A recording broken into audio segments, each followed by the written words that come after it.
Hello, one and hello, all. Welcome back to the Play Action Cast. My name is Jeff Malinoff, and today, it is postseason time in college football. We got the conference championship games. We just had Oregon and Washington last night in probably the last Pac-12 championship game ever. And we got the rest of the conference championship games today. And after today, starting on Sunday, December 3rd, we will know who's in the college football playoffs. We'll know who's in all the good bowl games and the New Year's Six and beyond. And we are going to be looking forward to that. But let's dive right into it. Last night, we just saw Washington take home the Pac-12 championship, first one since 2018, defeating Oregon 34-31.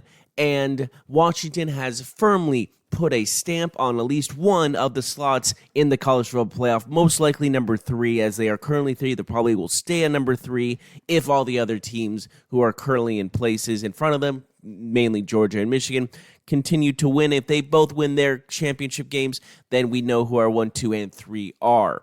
So basically, it looks like not a lot will change, especially in with Washington, of course, but maybe Florida State winning. But their backup quarterback is also injured, so they have their 2 quarterbacks hurt going into this championship game against Louisville. So we'll see if Louisville can pull an upset. They did lose last week, so they're not on the highest of high notes at the moment. They did kind of hurt their chances of even sniffing the college football playoff. So we'll see what happens. They'll probably just wanting to play spoiler for Florida State. So as of this moment, December 2nd, at 9:30 in the morning, we know that Washington's in the college football playoff. There is absolutely no chance they will be out of the college football playoff after that win against Oregon. They were up against Oregon pretty good going into the second half. They were up 20-10. It even looked like Oregon was going to score until the second quarter. So that was actually pretty shocking how close it got. Or Bo Nix did everything he could. He did throw a costly pick. He did still throw 3 touchdowns, so he did play fairly well. But with this win for Washington, Penix might have just edged himself into the Heisman candidacy. I think he just won the Heisman Trophy. I don't see anyone else that really has a shot to win the Heisman over him. He did only throw 1 touchdown, 1 pick.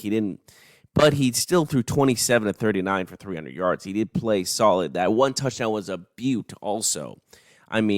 Obviously the running back Johnson ran for 150 yards and 2 touchdowns. He carried that offense. But regardless, Penix did look like he's going to have a runaway with the Heisman. This game was basically whoever wins is going to win the Heisman Trophy. I don't think there was any really question. It was between Nix and Penix the whole time. That was really at the end of the road to the Heisman. It looked like those 2 were the top guys. It was them and then everybody else. So it looks like Penix is going to run away with the Heisman Trophy this year.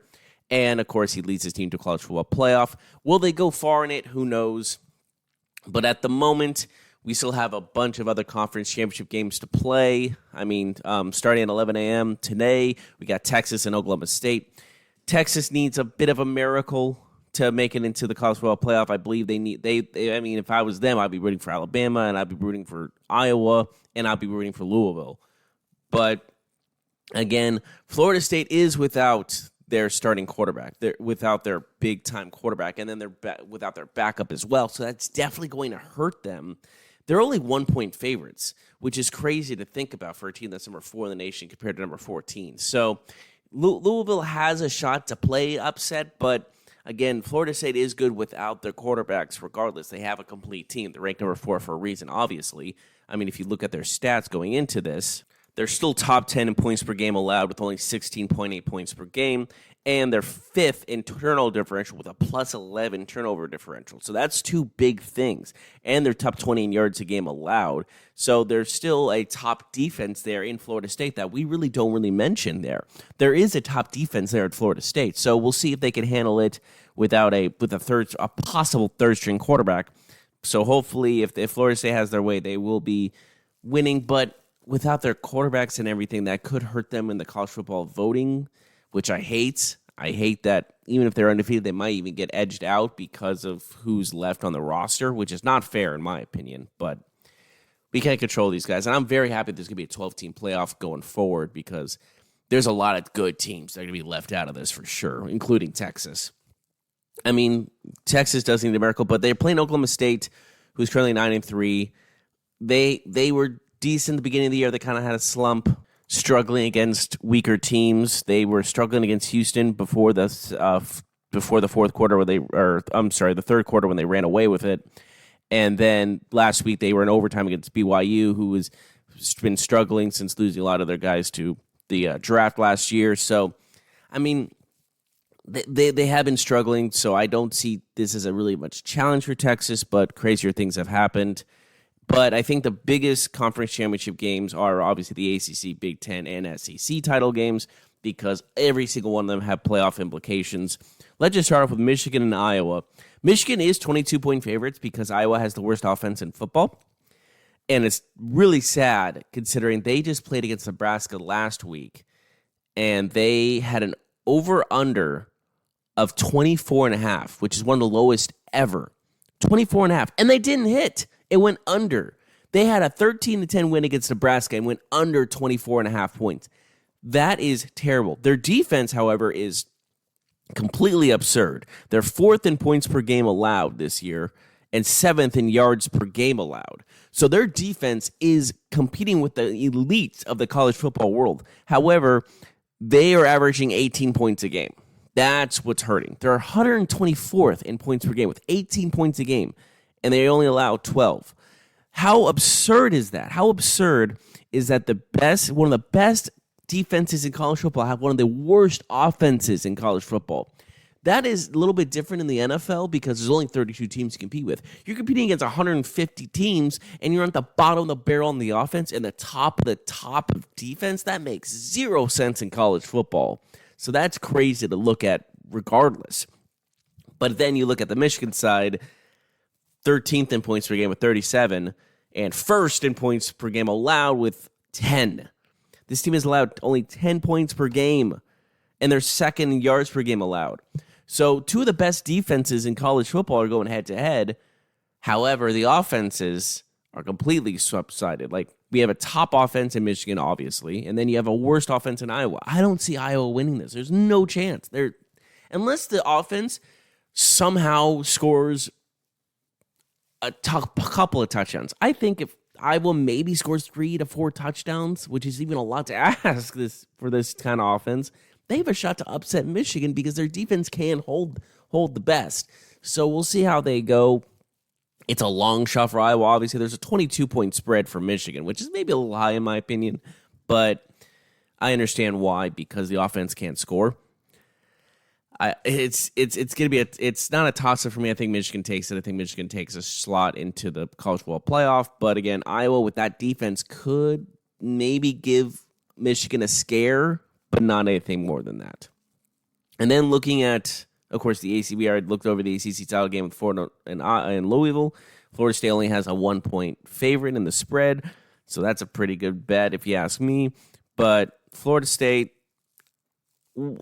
that's the big question mark without their quarterbacks. But their defense is still pretty good, and their offense around that, whoever is going to be the quarterback, is still pretty solid. So we'll see what happens there. And then we got Georgia and Bama. Georgia is 4-point favorites here against Bama, which makes sense. But it is Saban. That's why I can't.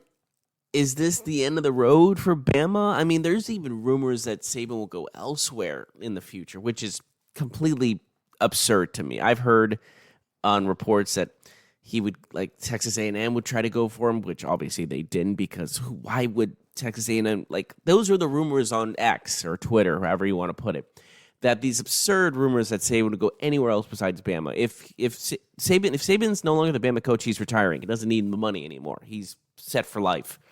So I don't see him going anywhere else besides Bama. But after their loss to Texas, they have not lost a game. They've won 10 straight since. And, I mean, if anyone's going to upset Georgia and hurt their chances of making it into the playoffs, it's Bama. I mean, it's always going to be Bama. This was going to be the championship game. Everyone saw it coming a mile away. I don't think anyone predicted anything else besides Bama versus Georgia in the SEC title game with the trip to the playoffs on the line. Because if Bama wins, there's an I would call it a 98% chance they get in. I don't, because again, we don't know how these football playoff committees will decide it, how whatever happens. But unless the top four teams win, they got something to worry about. So, but these committees, there's a good amount of people, especially on social media, that give them an SEC bias, which looking at let's just take a look at the last couple of rankings. Since 2014, since the beginning of the college football playoffs, 8 of the 10 teams that ended the season at number 1 were SEC teams. SEC, they were all number 1. So obviously SEC kind of rules the college football playoff rankings, obviously. So the only other teams that were ACC teams. Clemson. Clemson was the only one. Clemson is the only non-SEC team to be ranked number 1 in the college football playoff rankings ever. Ever. Clemson's the only one. I mean, they have national championships to prove it, obviously, but they're the only ones that really have taken that college football playoff total number 1 slot. So I understand the thought of a biased college football playoff committee that think that SEC is the elites of the elites in college football. And it's hard to argue that with Georgia, Alabama, sometimes Auburn's in there, LSU a couple years back have all had these stellar teams. So it's understandable to think that. But, of course, you look at the Big Ten, there's always Michigan, Ohio State in there.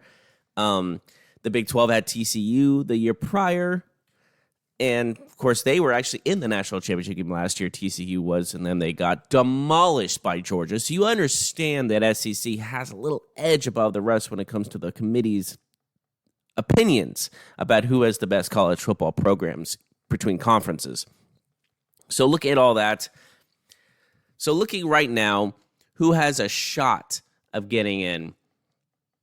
Ohio State can get in. They're at number 6 currently. Ohio State has kind of a miracle situation to get in because they need probably Florida State and Michigan to lose. And then they can probably squeeze in.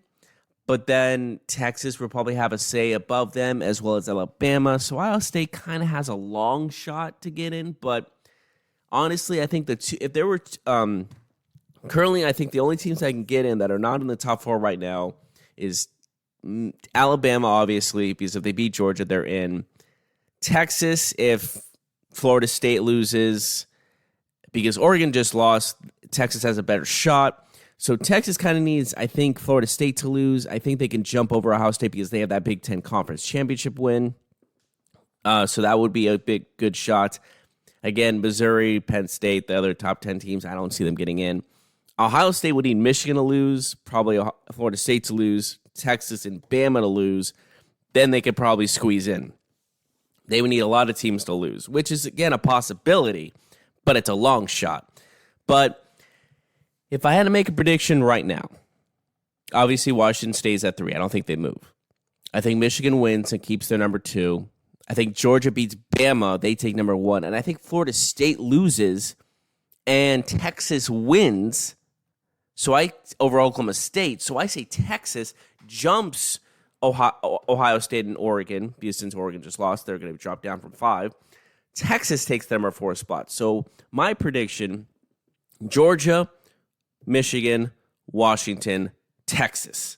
I think Texas takes that final spot in the playoffs, getting them a playoff spot before they move to the SEC next year, which will be a little more difficult for them to get into the playoffs next year. So this is probably their best shot at a playoff spot since they go to the SEC next year. But again, their recruiting will get even better because of the high-headed conference. So we'll see what happens for them in the future. Of course, they have Arch Manning. We'll see how he leads the team in the future as well. So I say my prediction, Georgia, Michigan, Washington, Texas. I mean, Florida State would need to be upset by Louisville, which is still a possibility. But again, I think that's the most likely scenario. But again, if all 4 teams win, they're probably all 4 getting in. So we'll see what happens there. But let me know. Tweet me at Jeff Malinoff. Let me know what you guys think. Again, I think Texas is going to be the only team outside looking in that's going to squeak in. Everyone else is staying put. But we'll see what happens. I mean, the college football playoffs have seen some crazy stuff, so we'll see what happens. Let's move on to the NFL now. as we're heading in. We just finished our Thanksgiving games, and we finished our Thanksgiving dinners, and we all ate our Thanksgiving leftovers, and now we're looking for this week. Really, there's only one game people are talking about. That's the Niners and Eagles. The NFC Championship rematch that is probably more talked about than the actual Super Bowl due to the fact that the starting quarterback for the Niners, Brock Purdy, got hurt on the first drive of the game, tore his UCL in his throwing elbow. Then the backup quarterback, Josh Johnson, came in, got a concussion, and so a guy who can't throw the football had to go in as quarterback and throw these little screen passes or just hand the ball off. Of course, the Eagles knew that, so they had a dominating performance against the Niners. And so now both sides are saying these things like, oh, boo-hoo, but by the Eagles, and the Niners are saying, well, you beat us without a quarterback. So there's obviously animosity between the two, and it looks like it's going to be a headed matchup. And so people are saying, wasn't this game flexed? Why wasn't this game flexed to a Sunday night game? I'll tell you why. Fox didn't want to lose that game because that's a ratings bonanza. That's going to be the most viewed game of the entire week. No question. No question about it. So why would Fox lose that ad revenue and viewership for the biggest game of the year, at least in the afternoon slots? This is probably the biggest afternoon slot game of the year. And Eagles and Niners, I mean, they're both already on pace to go back to the NFC Championship game, both of them. I mean, you've got the defending NFC champion Philadelphia Eagles. Jalen Hurts is looking on an MVP caliber year. And again, the running game has been even better with DeAndre Swift playing at a high level, replacing Miles Sanders, who went to Carolina. A.J. Brown and Devontae Smith have been doing pretty well. A.J. Brown has had a couple poor games, fantasy football-wise at least. He only had one reception 2 weeks ago. He almost had a pretty poor game last week, but then he had a clutch touchdown at the end of the Bills game. So he's trying to step it back up. However, these games have been very close for Philadelphia. They're 10-1. That's all you need to really say about it. It doesn't matter how you win. You win. A W is a W. But they have been playing. The defense has been playing pretty sloppily. If you look at their points per game, they're 20th. And comparing them to last year, that's a huge drop for them, at least in the defensive department. Defensive department, they're 20th points per game allowed, and then yards per game allowed, they're 19th. So the defense has steadily dropped, and their turnover differential is -2. So those three pretty important statistics, they're at the bottom. They've dropped a bit, and that's a telling sign, including going into the playoff time. But the offense has stepped up. They're second in points per game, or third in points per game, 28.2 points. They're actually tied with the Niners with third in points per game. They both average 28.2 points a game. So the offense has kind of helped out the defense a little bit compared to last year, where people thought the defense was helping out the offense. So the kind of a flipped script there for the Eagles, but they're still one of the best teams in football. Well, you can't deny it. They're the best team in football because they're 10-1. The record speaks for itself. People could say, oh, the Niners have a better roster entirely. They can say the Chiefs have Patrick Mahomes. They could say the Miami Dolphins have a faster team. They have a more explosive offense. Blah, blah, blah, blah. It doesn't matter. They're not 10-1. The Eagles are. So the Eagles are right now the best team in football. But they're facing the second best team in the NFC right now in the San Francisco 49ers, who had a 3-game skid. And then they reacted to that after going off the bye week. They've won 3 straight. So both teams are playing at an incredibly high level. They're going to get a lot of their starters back. Both right now, the Niners offense and defense look pretty healthy. They only had a couple of questionable guys. Eric Armstead was the biggest questionable for the Niners, but he said he's playing. Philadelphia had Fletcher Cox and Lane Johnson being questionable going into this game. Both said they're going to play, so they're going to have a full offense. The only thing the Eagles are really missing is their tight end, Dallas Goedert, who was listed as doubtful. He's probably going to come back next week against the Cowboys. So looking into that standard, who do I have winning this game? Right now, the Niners are a 3-point favorite away against the Eagles with a healthy quarterback. First time this has ever happened to a 10-1 team or better. I understand why, because the Niners have had more blowout wins, I guess you can say, than the Eagles have. When the Niners win, they blow them out. But when the Eagles win, they win by the skin of their teeth. But I don't think that really matters in this situation because a win's a win. And they got home field advantage. They got Jalen Hurts playing at his best football. So Vegas obviously knows something we don't. But This is a toss-up for me because this game could go either way. If everyone stays healthy, knock on wood, I don't see it going any. It's going to be a close one for sure. But if I had to put money on it, I would give it to the Niners because I think they have a lot more to prove than the Eagles do.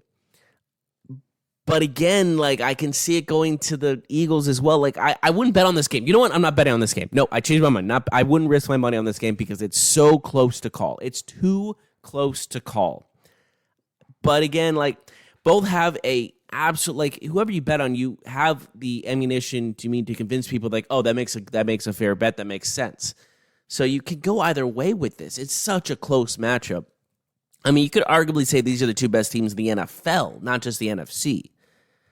So looking into this, I mean, you look at the AFC side. If we're going to talk about if they're the best in the NFL, look at the AFC side. Number one is Baltimore 9-3.